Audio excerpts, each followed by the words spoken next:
everyone, welcome back to another lesson of Actual English. I'm Jennifer Clyde. It's time for lesson 326 and we are moving on to the winter category. Our topic is Winter 1 and we'll specifically talk about health tips for cold weather. So what kind of tips do you have related to cold weather? Of course, the obvious ones would be to dress warmly, to dress in layers, many layers, okay? Instead of just throwing on one thick sweater and one thick coat or jacket, it's smarter to wear many, many layers of thin clothing. For example, you can put on like maybe a tank top underneath, on top of that a t-shirt or long sleeve shirt, and on top of that you could maybe throw on a button-down shirt. On top of that, throw on a sweatshirt or a cardigan or a sweater. And then maybe on top of that, you could throw on a jacket and a coat, okay? So we're talking about wearing many layers, dressing warmly.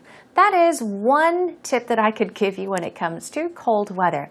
There are many more tips we can exchange with one another. So let's first of all check out what Gareth and Kelly have mentioned in today's actual talk conversation. Let's take a listen.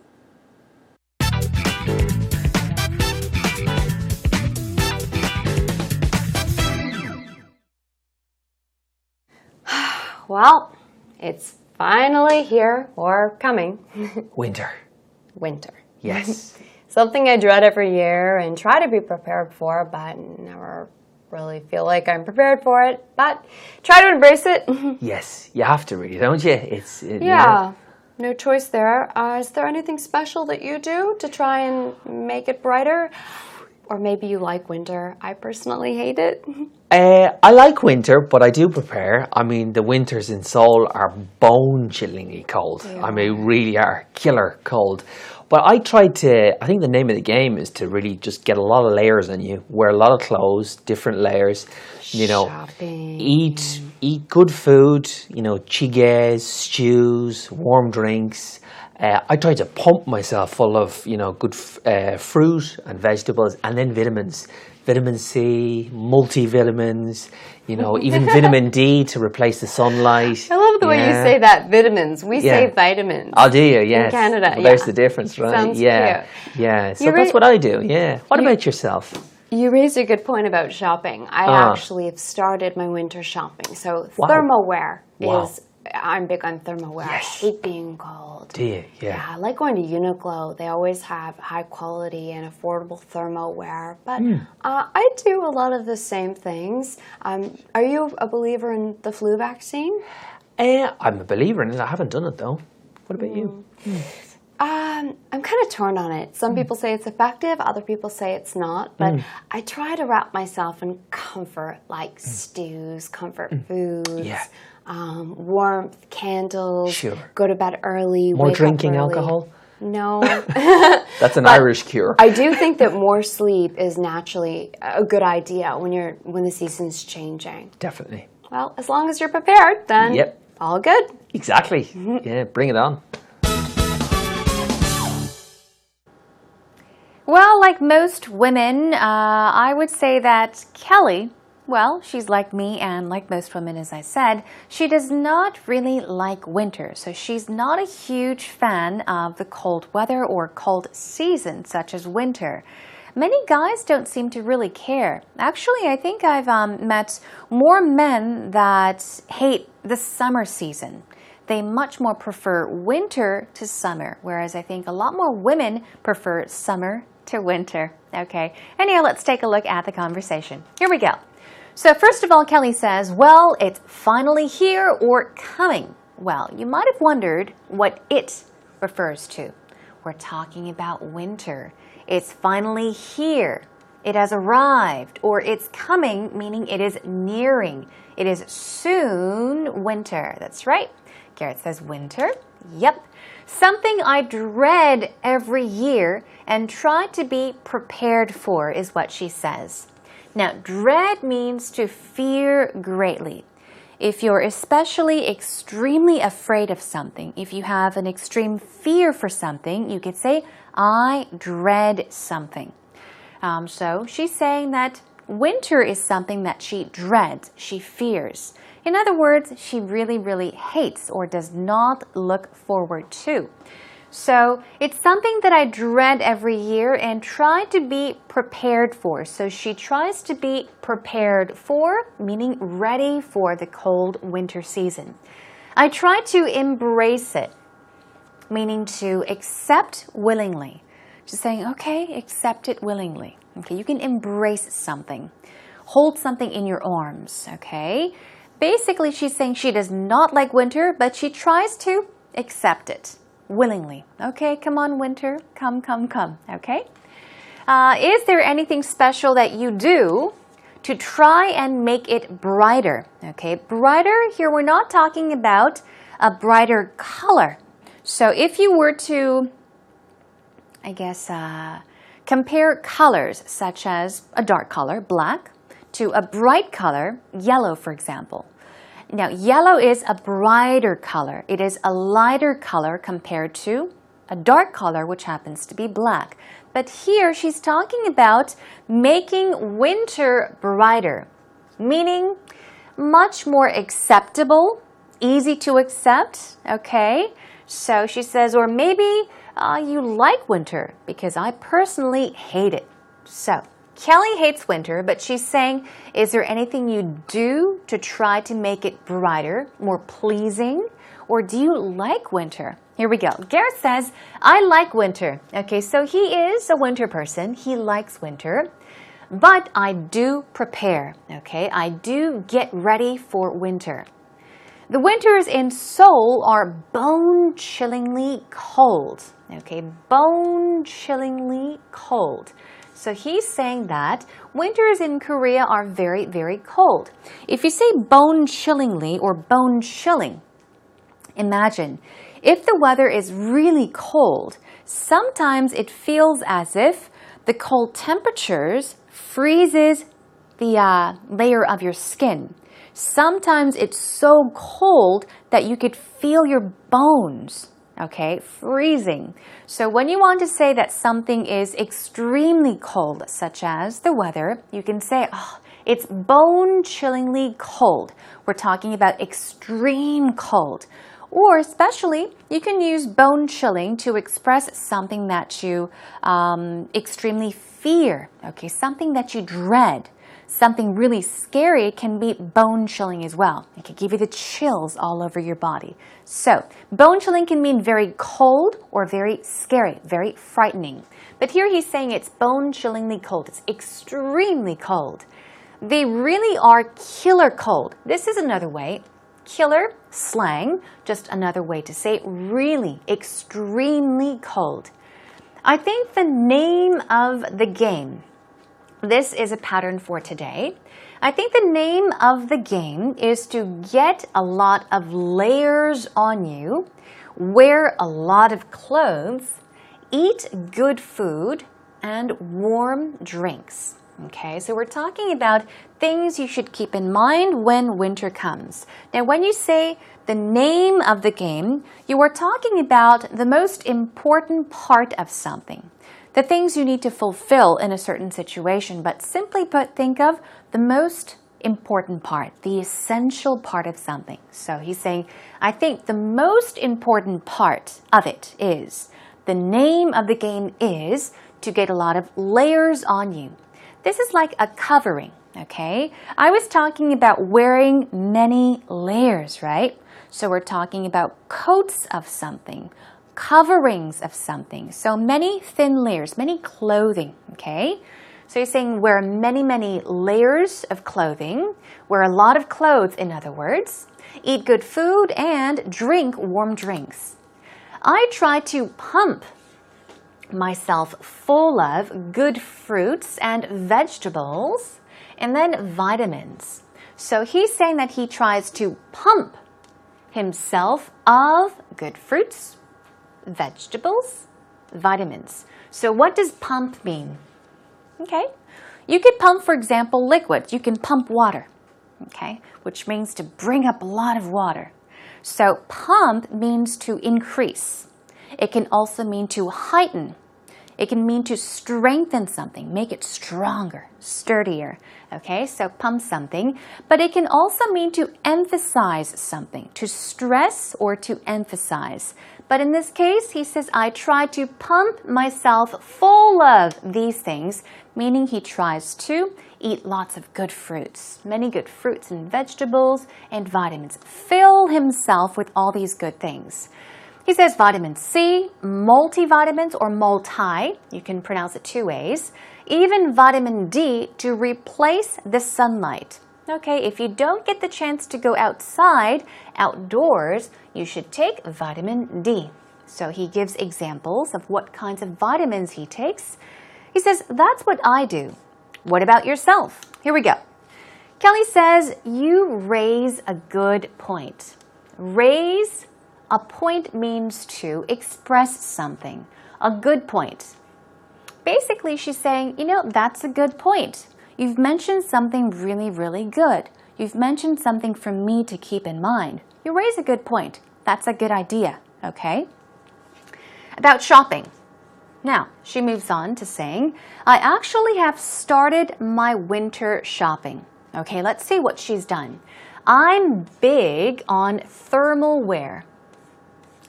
You can be big on something, meaning that you consider it to be important or you like something.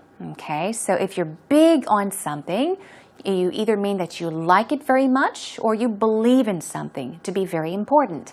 I'm big on thermal wear. That's our vocab for today. Thermal. Thermal. T-H-E-R-M-A-L. Thermal means to be related to or causing heat. So if you hear the word thermal, think of heat, warmth, okay? That snuggly, cozy feeling. So thermal. Thermal wear, she's talking about clothing that keeps you warm. I hate being cold. I like going to Uniqlo. They always have high quality and affordable thermal wear. Affordable meaning the price is not very bad. It's not too expensive. So decent price, thermal wear. But I do a lot of the same things. The same things, she's referring to the things that Gareth tends to do when he plans for the winter season. Here we go. She says, are you a believer in the flu vaccine? Are you a believer in something? Meaning, do you believe in something? Now, you could believe a story, okay? You can believe in a religion, for example. So when you believe in something, you're saying that you consider it to be true, okay? You consider it to be important. So perhaps she's saying, are you a believer in the flu vaccine? Meaning, do you believe that it's a good thing to get your flu shots? Get vaccinated against the flu? He says, I'm a believer in it. I haven't done it though. And he says, what about you? So he throws the question back at Kelly. She says, I'm kind of torn on it. I'm torn on it. What could that mean? Okay, you could tear something, T-E-A-R. You could tear paper, okay? For example, I can't rip or tear this right now, but you can tear a piece of paper, okay? Which means to cut into or rip into small pieces. Something can tear your heart, which means to break your heart, give you pain. But here, she's saying that she is kind of torn on it. Torn on flu vaccines, which means that she is undecided. Especially when you say that you are torn between two things, you are saying that you're having difficulty. It's very difficult for you to choose between the two things. When you have a hard time choosing between two things, you can say, I'm torn on something, okay? So she's not sure whether it's good or bad. Some people say it's effective. Other people say it's not. But I try to wrap myself in comfort foods. Okay, so she tries to wrap herself in comfort foods, which means to just fill herself, have lots of, eat many, many different kinds of comfort foods. She also tries to have many warm candles on around her, and she tries to go to bed early. If you wrap yourself in something, you're basically saying that you have a lot of it around you. You do a lot of it. You surround yourself with something. So she surrounds herself with many different kinds of comfort foods, warm candles, and she goes to bed early. Okay, anyhow. Now Garrett says, more drinking alcohol? Okay, it's kind of a joke, but she says no. And he says, oh, that's an Irish cure. Irish cure. So cure, is usually something that cures an illness, makes something better. So maybe he's saying in Ireland, when people catch a cold or catch the flu, they tend to drink alcohol and it cures them. It makes them feel better. And she says, I do think that more sleep is naturally a good idea when the season's changing. I think so too. When the season's changing, a lot of people tend to catch the cold or the flu. So it's very important to be prepared and take good care of yourselves. Okay, and then moving on. Definitely Gareth agrees. Here we go.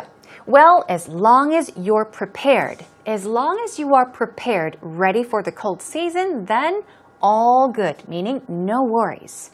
Exactly, bring it on. Come on, winter. Come on our way. I am ready for you, is what Gareth says. Okay, let's take a listen to the conversation one more time. Well, it's finally here or coming. Winter. Winter. Yes. Something I dread every year and try to be prepared for, but never really feel like I'm prepared for it. But try to embrace it. Yes, you have to really, don't you? Yeah. No choice there. Is there anything special that you do to try and make it brighter? Or maybe you like winter. I personally hate it. I like winter, but I do prepare. I mean, the winters in Seoul are bone-chillingly cold. I mean, really are killer cold. But I think the name of the game is to really just get a lot of layers on you. Wear a lot of clothes, different layers. You know, Shopping. eat good food, you know, chiges, stews, warm drinks. I try to pump myself full of, you know, good fruit and vegetables, and then vitamins. Vitamin C, multivitamins, you know, even vitamin D to replace the sunlight. I love the way you say that, vitamins. We say vitamins. Oh, do you? Yes. In Canada, well, there's the difference, right? Sounds yeah. cute. Yeah, so that's what I do, yeah. What about yourself?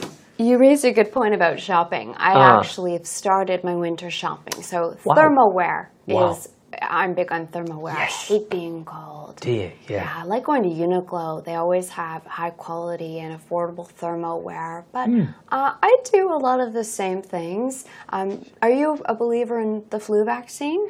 I'm a believer in it. I haven't done it though. What about you? I'm kind of torn on it. Some people say it's effective, other people say it's not. But I try to wrap myself in comfort, like stews, comfort foods, warmth, candles, go to bed early, More wake drinking up early. alcohol? No. That's an Irish cure. I do think that more sleep is naturally a good idea when the season's changing. Definitely. Well, as long as you're prepared, then all good. Exactly. Yeah, bring it on. Welcome back, everyone. It's time for actual expressions. We've got some vocab words first, and then let's move on to our patterns to practice them with some sample sentences. Here we go. The first word I've brought from our actual talk conversation is dread. It's simple to pronounce. Dread, which means to fear something. Okay, fear. Cringe is another one. This is informal. It's, informally used. Apprehend is another synonym. Embrace. Embrace. Think of hugging something or holding something. It means to accept willingly, to deal with, or to adopt. Okay? Layer. We were talking about many layers, wearing layers of clothing. So it's basically coating. It can be a sheet or sheets of something, layers of something, or even covering. Pump. Pump means to force, inject. But we were talking about increasing something, heightening something, strengthening something, okay? Emphasizing the importance of something even. Stressing, emphasizing. Thermal is what? Think of warm, okay? Thermal, heat, warm. So it's heat, warm, snug. is another word for cozy, warm and snug. And torn, here we go, our last vocab word. Torn, torn. It means undecided, divided, wavering. Especially when you're having a difficult time making a decision between two things, you can say, I'm torn between the two, or I'm torn on it. Okay, let's move on to our pattern, bone chilling. If something is bone chilling, you are saying that it is extremely cold, extremely frightening, extremely scary, or extremely upsetting. Something that makes you very, very upset or mad. Here we go. That movie was bone chilling. I'm going to have nightmares. Okay. When you often watch a scary movie or a horror movie, we often go back home and dread sleeping because we're afraid we're going to have nightmares or scary dreams. So you can say that movie was bone chilling, or that movie was bone chillingly scary is another way of putting it. Here we go. Our next pattern is name of the game. Okay, we're talking about the essential part of something, especially something such as a goal, the most important part of a goal. Name of the game, patience, is the name of the game when learning any musical instrument. That's right. So patience is extremely important. It's a very, very important point or a part of learning musical instruments. It is the name of the game. And then finally, moving on to our final pattern, raise a point. Now this means to bring attention to something that is very, very important. To raise a point. You can raise a good point. So a sample sentence is, Penny raised a point about the flaws, the mistakes, the flaws she noticed in the presentation or presentation. There are two ways to pronounce this word. So to raise a point means to bring attention to something that is very, very important. So we're saying Penny brought attention to the flaws she noticed in the presentation. Okay? Practice them more on your own. Job well done.